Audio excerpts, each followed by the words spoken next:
Hello, I am Enrique Quesada, and this is the Judy Lay Allen Mexico Center podcast from the Center for the United States and Mexico at Rice University's Baker Institute for Public Policy. Last week, I had the opportunity to talk with Alicia Kerber Palma, the Consul General of Mexico in Houston. Kerber Palma, who came to Houston in 2019, is the first woman to hold this position, continuing a 30-year-long career in the Mexican Foreign Service. In her work at the helm of various Mexican consulates in the United States and abroad, she created the window for the comprehensive attention of women and has advocated for the inclusion of women in positions of leadership in the Foreign Service. In this conversation, we talked about several topics, from her time in the Mexican Foreign Service and the programs that the consulate in Houston has to serve and reach the Mexican community, to the relationship between the United States and Mexico under Presidents Biden and López Obrador. Here's my conversation with Consul General Alicia Kerber Palma. Alicia Kerber Palma, Consul General of Mexico in Houston, thank you for accepting the invitation to be on the Mexico Center podcast. No, on the contrary, thank you very much, Enrique, for inviting me. So I'm excited to talk to you. I would like to talk about a few different things, but why don't we start with your trajectory in the Foreign Service? So you have been a member of the Mexican Foreign Service since 1991, so that's 30 years of experience in this area. You have held many different posts. You worked in the embassies in Colombia, in Ireland. You served as the head of the Mexican consulates in San Pedro Sula, Honduras, and in Kansas City, Missouri. You represented Mexico before the Organization of the American States, and most recently, you were the Mexican consul in Philadelphia. So you have a long, and now you're in Houston. You have a long trajectory, and I'm wondering what made you decide to go into a foreign service career, and also what made you stay in it. Well, I think that the most important thing when you belong to the foreign service is that you are directly connected with the interest of your country, of your community. As a lawyer, and I make my PhD in international law, what a better way to really serve my country than belonging to the Mexican Foreign Service. So that is why I entered to this career, that it hasn't been easy because, every year you need to present different type of exams. They make you evaluations. You need to certify that you know different languages. So it's a little complicated to be part of the foreign service, but at the same time, it gives you a lot of satisfaction to really represent your country and your community in another countries. So you have been Consul General of Mexico here in Houston for a couple of years now. What has it been like to work with the Mexican community here in Houston and representing Mexico in Houston? And how has it been different from your previous appointments? In every place that you are, you can see that the Mexican community that lives in that city or country is quite different. For example, I can tell you that when I was in Kansas City, the Mexican community that I served was mainly those ones that were working in the fields and meat factories. And when I was in Philadelphia, I served a lot of Mexican community that were students, for example, and those ones that work in the service industry. Here in Houston, it has been quite a change because you can see Mexican community all over the different activities in Houston. You can have Mexican communities that are these big entrepreneurs, not very wealthy community, others that are in the academic, working in universities, in community college, other ones that are working in the scientific area, for example, in these hospitals. Houston is the center of health of the United States. So you can see a lot of Mexicans working in the different hospitals, as well as nurses. And also you can see Mexican workers in the restaurants, in the what they call yarderos, those ones that work in the yards, or rooferos, those ones that fix your roofs. So I have the opportunity to implement different programs for that different diaspora that lives here in Houston. So that has been quite interesting. And also it's very active in promoting trade. We are the first partner of Texas. Mexico is the first partner of Texas. The community is totally linked. The community of Texas is totally linked with the community of Mexico. If you take in account that, for example, a car crosses the border 8 times in order to be by a person here in the United States. It's incredible the way that Mexico and Texas are linked. So no matter if people thinks in putting a fence or putting whatever is going to stop the relation between our two countries, that's not going to happen. So I do want to talk about the relationship between Mexico and the U.S. We'll do it a little bit at the end, but I wanted to talk about the work that you do at the Consulate in Houston.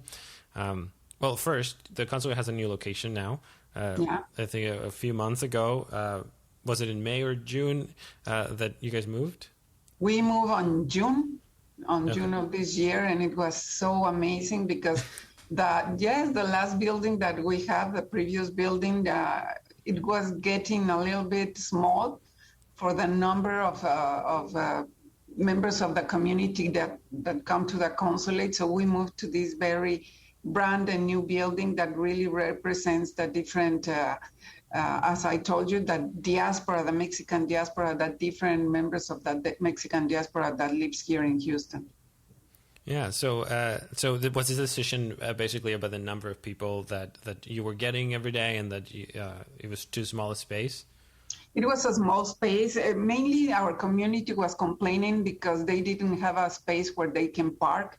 And for us, it was very important because we knew about some neighbors that rent them their private garage. So they were asking them for $25 just to park their car in those places. And for our community, paying $25 is a lot of amount of money. So we decided to find a new building where where our community can come here, park with no complication, and feel that they don't need to pay for anything. And also because we have a space where we have a cultural gallery. In the other building, we have very small space, so our exhibitions were limited to small exhibitions. So we have here a big area where we can have important exhibitions. Just in this moment, we are having a very nice exhibition of contemporary art of Mexico. And that allows also to promote those young generations that are entering into the art world. So we want to help them to promote their art here at the Consulate. Also, we were having a lot of DACA students coming to our premises to receive information, to ask for economic support in order to renew their DACA permits. So we decided that we needed more space so that we can give them, for example, for the DACA student, a private space where they can explain their specific situation. For those women that suffer from domestic violence, we cannot give them the other building. We cannot give them a specific space so that they can really feel comfortable telling us their stories. So that's why we now have a specific area here, private areas where everybody can give us their information, feel comfortable, feel that they are in a little space or little Mexico here. And we have seen that it's working. So we are very happy with that. I think when we think of like consulates, we usually think of like, oh, that's a place where I go get my passport. But I think there are other services that you can get at the consulate. You mentioned some already, but I was just wondering what other kind of documents do Mexican nationals come and get most often, and other services that I kind of was looking at, also going through the Twitter account of the consulate, right? There's like this health window. I don't know if you could talk a little bit more about that, or Consulate on Wheels, where you go to different communities. I was wondering if you could talk about them. Yeah, well, you know that the main areas of a consulate, of any consulate of any country, are the area of documentation, the area of protection of their nationals, and the area of community outreach. So, for example, in the area of documentation, we provide them with passport, with Mexican ID, with power of attorney, so that they can be represented in Mexico, just as if they are there in Mexico. We provide them with testaments, we give birth certificates, we can even celebrate marriage here. So there are plenty of activities that we do in the area of documentation. Just to give you an idea, in daily basis, we receive around 600, 700 people here at the consulate that come to the documentation area. In the other hand, we have the protection area where we give legal advice to our community in, migration, criminal law, labor law, civil law, administrative aspects. Whatever our community needs, they can come to the protection department with no appointment. They don't need to make an appointment, and we will provide them with the legal assistance that they require. We work with a group of lawyers that are linked with the Mexican consulate. We have a very specific relation with a group of lawyers that give our community legal advice, and this has helped us because sometimes our community goes with some lawyers that they found in the highway, the announcement in the highway, and they just go there and they don't receive the proper information that they require, or sometimes they are asked for a huge amount of money, and at the end they don't receive the solution that they were expecting. So we want our community to come to the consulate to receive the proper legal advice, and if their case is going to be positive, well, the lawyer will tell them. If it's not going to be a case that the lawyer thinks that is going to be one, well, they will also tell them that. But we try to let our community know that be careful with the lawyers that you select. That's why we work with a group of lawyers that are very well known in the community, that have an ethical way of working, and that knows specifically our community. So it's important to let our community know that in any situation that you could found legally, please come to the consulate because we can provide you with the legal advice. Also in this area, we have what we call the window for the comprehensive attention of women, where we have served many of the women of our community, specifically in those cases of domestic violence. So they can come here at the consulate and we will provide them with a lawyer. We will see that they receive the proper psychological assistance, medical assistance. We can find them a shelter place. And in some cases, according to the case, we can provide them with an economic support. In this case, in these latest days where we have this COVID situation, we were sending reminds of those Mexicans that unfortunately died because of COVID. We were sending the reminds of those persons to Mexico. So we make all the paperwork so that those reminds can be sent to Mexico.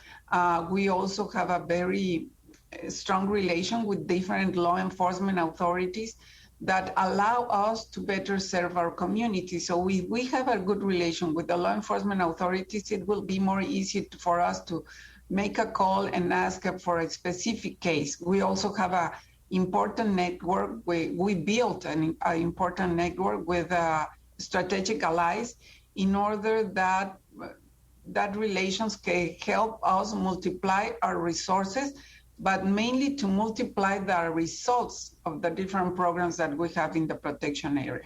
And in the other hand, we have the community outreach area where we go to the communities, directly to the communities, to let them know what they expect from the consulate. So we try to let them know, don't think that the consulate is here just only to provide you with passports and Mexican ID.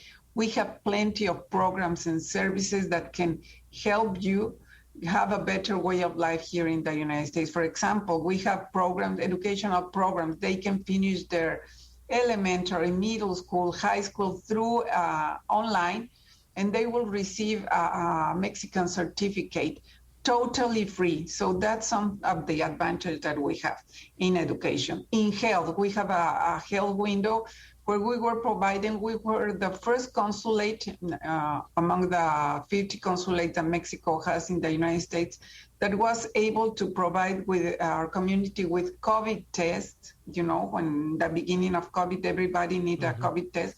Well, we were able to provide them with the COVID test. And also we were the first one to provide our community with the COVID vaccine. We are constantly applying COVID vaccines here at the consulate, totally free. We don't ask for the immigration status. We don't ask the nationality. So the Mexican consulate has become the house of many migrants. They come here to receive not only information, but also we can let them know of the different programs that we have and of the different organizations that are committed to help migrants here in the community. And just recently, Enrique, we have the binational health week during October, where we just opened it last week, and all October we are going to be working in different programs in order to provide our community with different health services, exams, vaccines, information, health activities, whatever. I invite the community to go to our network, to our Facebook, to our Twitter, to our webpage, and find what are the programs that we are going to have in this binational health week. So the Window for the Comprehensive Attention of Women is a program that you started in Kansas City when you were there, and the now is in all 50 consulates, the Mexican consulates in the United States. Yeah. Well, I can let you know that the Window for the Comprehensive Attention of Women was designed because, first of all, people need to understand that diplomats not are just in their desk and going to cocktails and parties and all that. No, we go direct where the community is. So in the case of the Window for the Comprehensive Attention of Women, I began to work with those women that were working in the meat factories in Kansas, asking their needs, visiting their homes, and trying to learn what was their how they see their limits, specifically, for example, in access of justice. No? So by talking with them, I discovered that one of the main obstacles for them was that sometimes they don't know the language, sometimes they don't know the legal structure, sometimes they don't know the administrative structure of the country where they are. And they are afraid of making any type of report because they think that they are going to be separated of their family. Maybe she's going to be deported, even though she's a victim of domestic violence, or what is going to happen with them after they make a report. So because of that, we designed this window in order to accompany every woman from the beginning. From the beginning, as soon as they come to the consulate, they say, I'm a victim of domestic violence, for example. Immediately we contact the law enforcement authorities. We go with them in order to make the report. We put them a lawyer so that they can obtain their U visa, their BAGUA visa, or their T visa. And we also give them, as I told you, economic support in some cases, legal advice, psychological assistance, medical assistance, and a shelter. I can tell you, Enrique, that the results presented just in 1 year were enough to, the numbers were so big that the Ministry of Foreign Affairs decided to replicate the model that was born in Kansas in the 50 consulates.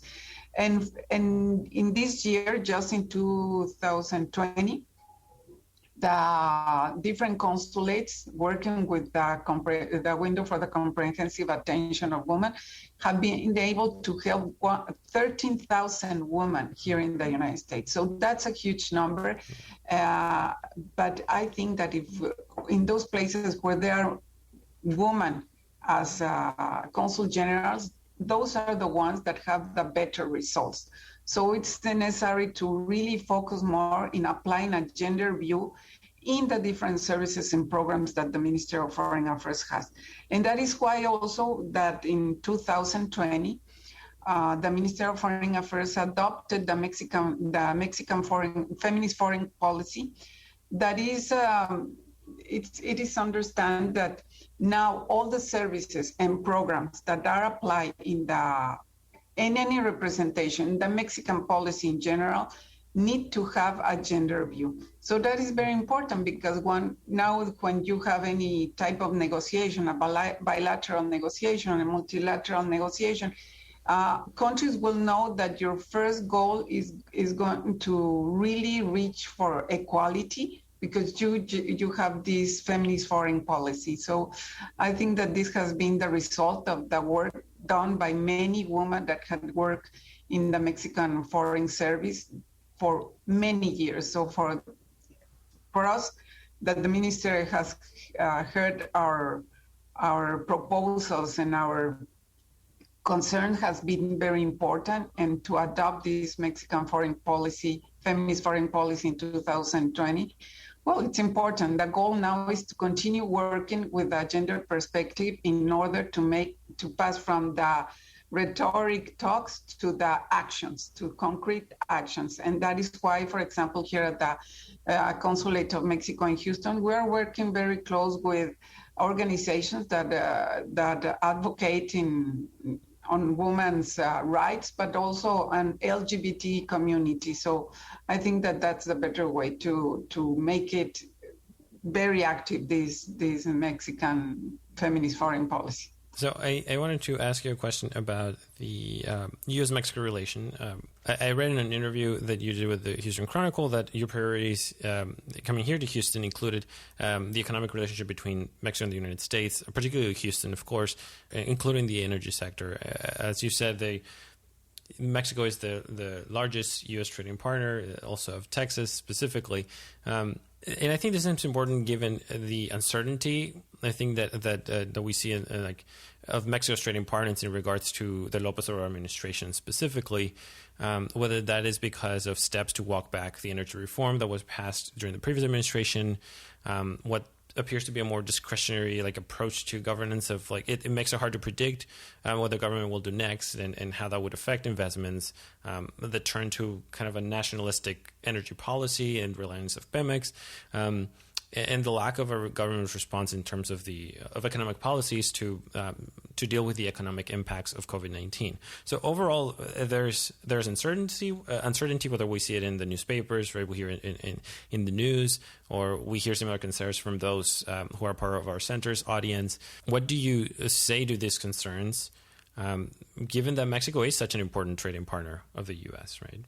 Yeah, I know that there has been a lot of concern about many actors here in Texas, but the president has been very clear. Mexico is going to respect all the deals, all the agreements that have been signed by Mexico. We are part of the NAFTA now, of the treaty between Mexico, Canada, and United States, and that's something that we really highlight because we are partnered in this. We want to make North America a very competitive area. And of course, we respect the rule of law. Mexico respects the rule of law.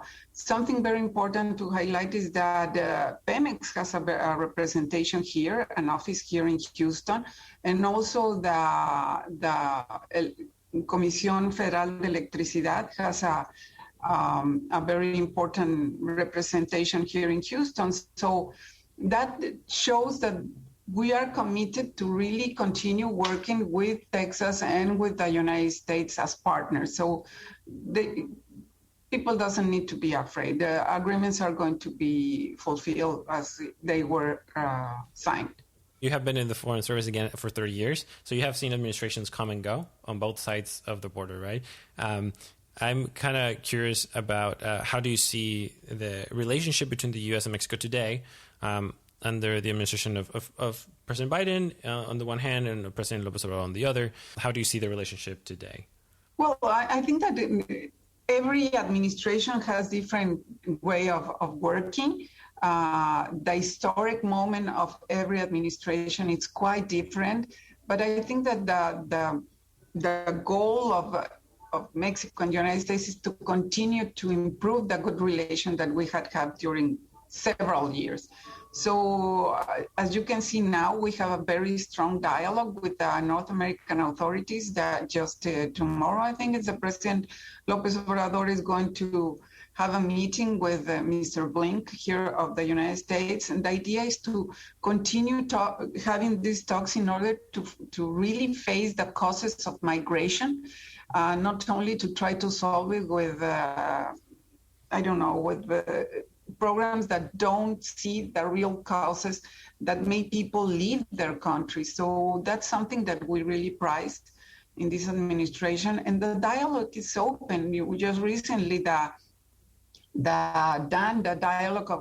high dialogue of entrepreneurs is going to be working together between Mexico and the United States, and that sent a very positive message that we are in this together, that we honor our agreements, and that we are going to find a way to work together in order to better serve the communities. That's the idea, to really improve in economics, but economics needs to leave something to the community in general, not just a sector of the community.